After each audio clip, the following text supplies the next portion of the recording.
The shading phase is generally the last phase of the process. It's a phase that I quite enjoy because it requires relatively little effort, but it greatly improves the final appearance of the character. Additionally, technically it is not a very complicated phase, although it does require some basic knowledge about lighting and the interaction between light and volumetric planes. However, it is an entirely optional process. There are artists who can achieve excellent results simply with flat colors, that is, without shading or lighting effects, especially those who use more expressive and less realistic styles. Personally, I sometimes also like to work without shadows, but in general, for the vast majority of professional work, I include at least one layer of shading. The shading process involves adding an additional new layer to our character. On this layer, we will choose a dark color to highlight those areas that are not being directly illuminated or over which our own character casts some shadow. It sounds complicated, but in my opinion, it's more intuitive than it seems. Moreover, in artistic styles like mine, shadows can also be used as an expressive element, so it is not absolutely necessary for the shadows of your character to behave exactly as light would in the real world. Anyway, in this lesson, we will see some basic principles about lighting and shading that will help you achieve credible shading work if you have no experience.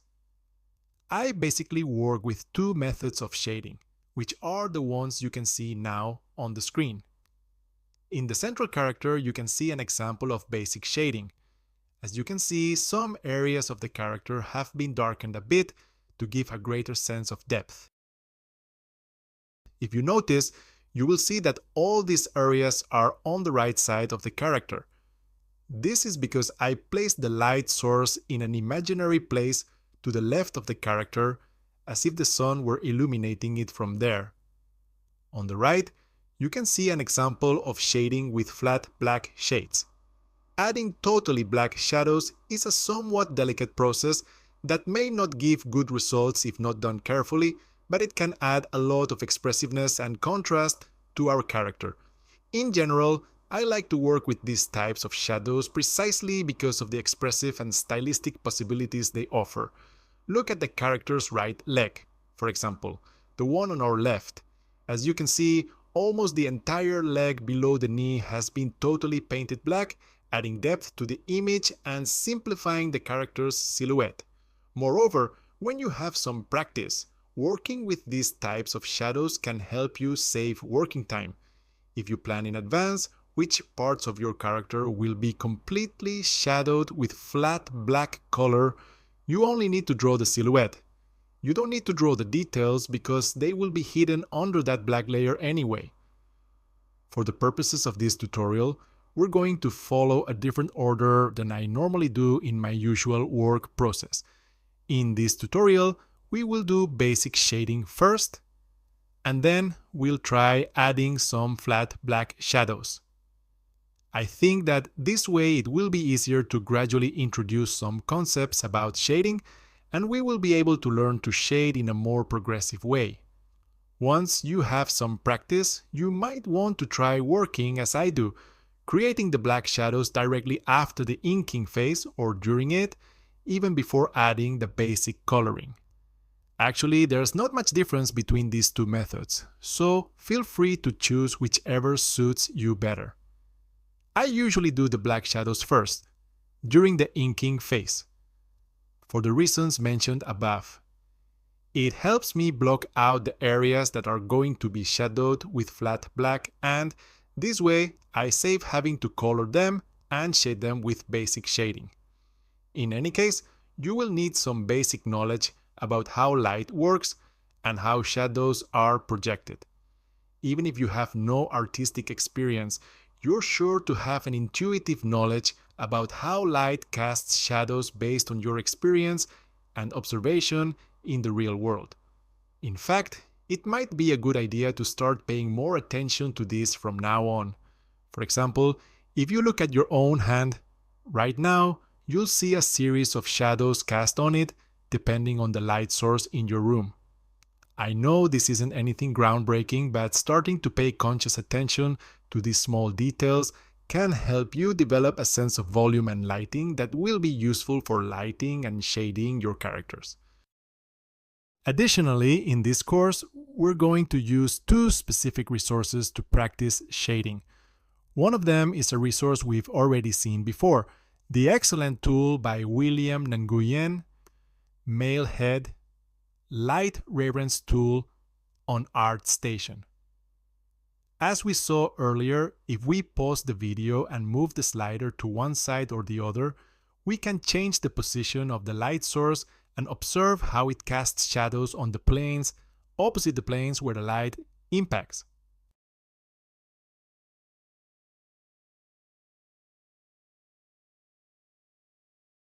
Regarding this, if we zoom out far enough, we can clearly see where this light source is located. Thus, we can see more exactly which planes are illuminated and which are the opposite planes, which are darkened not only in the frontal plane, but at any other angle. The fact that the 3D head model is a simplified polygonal model makes it especially suitable for study, as it more clearly delineates the planes of the head and the lines that separate the illuminated from the dark. I recommend that, to start, you try with a frontal plane of the head and lighting not too far from the center. For instance, if you set the slider to about 60% of the timeline, you will get a top lighting slightly deviated to the right that easily imitates the natural lighting of the sun at noon. This angle of light, diagonal from above, is one of the most used, so it might be a good idea to take it as a starting point.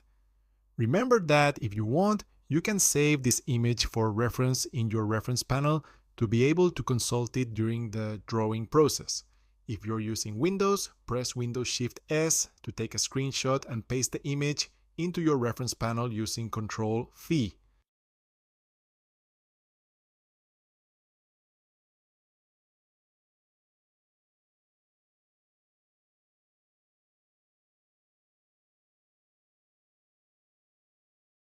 The second tool that I want to show you and that can help you when drawing the shadows of your character is within Clip Studio itself, the 3D materials. Clip Studio has an impressive gallery of 3D materials that you can use as a reference: heads, full bodies, objects, buildings, environments. The possibilities for using 3D materials in this program are nearly infinite, especially considering that you can acquire more materials, either free or paid, through the program's start page. This large library of 3D materials can be a bit overwhelming at first, but don't worry. For now, let's focus on the use of a head to continue our study of shading. Additionally, using this quite simple 3D object, we'll learn how to handle and manipulate 3D objects within the Clip Studio program, which will serve you to continue to explore the 3D options later on. For now, let's start with the basics. How can we find the 3D models in Clip Studio? The 3D models are in the Materials 3D panel. In my case, the panel is up here on the right. Although to view it, I have to unfold the panel by clicking these arrows up here. I usually keep this panel folded so that it does not take up too much space in my work area. If you cannot see the panel, you can find it in the Window Material menu. Sometimes finding this panel is a bit difficult because it does not appear as 3D materials. If this is your case, click on any option within the Material menu. Then, in this drop-down menu on the right, you can access all the materials of the program. If you didn't know, you might be surprised to discover the large number of materials that this program offers. Not just 3D, but also 2D. Balloons for your comics, speed lines, patterns, sound effects. You can explore all this library of materials later if you want. For now, let's choose the 3D Materials menu here and select any of these heads to practice. To start working with one of these models, just click and drag it onto our canvas. As I have selected my model, I'm going to fold up this panel by clicking the up arrow to have more free space in my workspace. working with 3D objects opens up a whole world of options and possibilities that we don't need right now, so let's focus on the most basic options, which are the only ones we need now. If we make a left click anywhere on the canvas outside of the object and hold it down, we can rotate the head in any direction. If we press the right button anywhere on the canvas, inside or outside of the object, and while holding it down, move the mouse, we can zoom in or out. Lastly, if we press the middle mouse button, we can move the camera to our liking. I recommend that you practice a bit with these three options for the position, angle, and distance of the camera. You can also achieve the same results by pressing and holding down these first three icons here to rotate,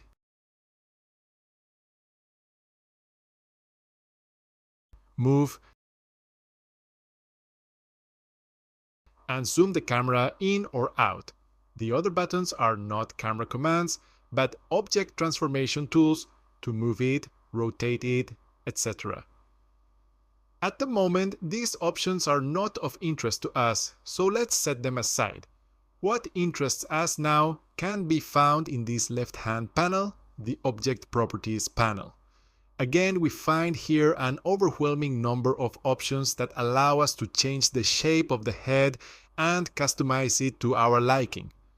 All this is a lot of fun and has many possibilities.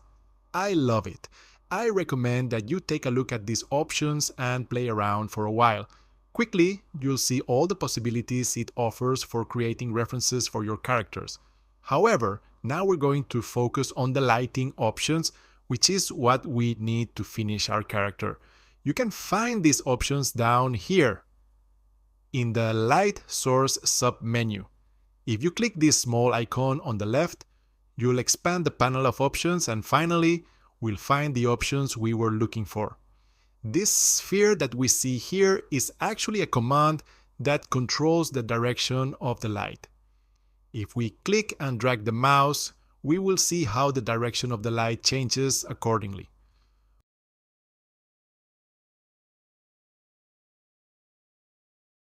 With these sliders below, you can change the intensity of the light and the shadows. If you want, you can even change the color of the lights.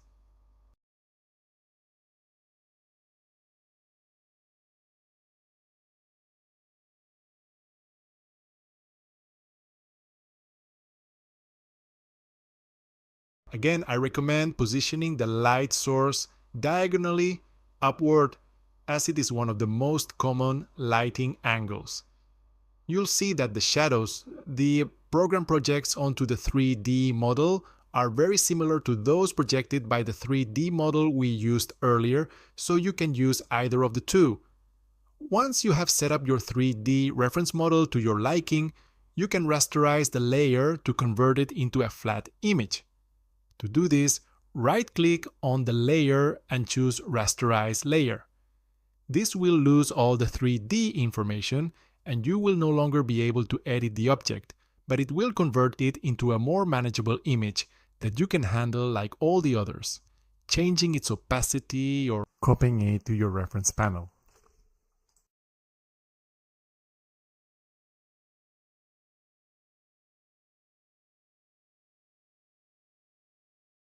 Now that we have some basic notions about shading and know how to find references on lighting, we are ready to continue with our character.